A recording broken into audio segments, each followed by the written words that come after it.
حکمت کی باتیں۔ گھر میں ناپاک کپڑے دیر تک رکھنے سے رحمت کے فرشتے دور ہو جاتے ہیں اور بے برکتی بڑھتی ہے۔ رات کو گندے برتن چھوڑ دینے سے شیطان ان میں بیٹھتا ہے، اس لیے سونے سے پہلے برتن صاف کرو۔ زیادہ بولنے والا اکثر گناہ میں پڑ جاتا ہے، کیونکہ خاموشی ہی مومن کی شان ہے۔ گھر میں شور شرابہ برکت کو بھگا دیتا ہے اور دلوں میں نفرت پیدا کرتا ہے۔ رات کو ناخن کاٹنے سے بے برکتی اور نقصان کا اندیشہ رہتا ہے۔ زیادہ ہنسنے سے دل سخت اور روح کمزور ہو جاتی ہے، اس لیے مسکراہٹ تک محدود رہو۔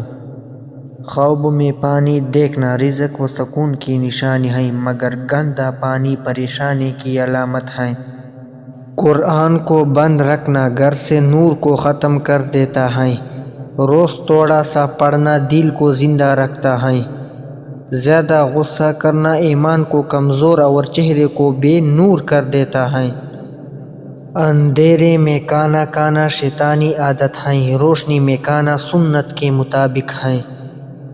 فجر کے بعد سونا رزق کی برکت کو کم کر دیتا ہے۔ صبح کا وقت محنت کے لیے رکھا گیا ہے۔ بستر گندا رکھنے سے جسمانی کمزوری اور روحانی بے چینی پیدا ہوتی ہے۔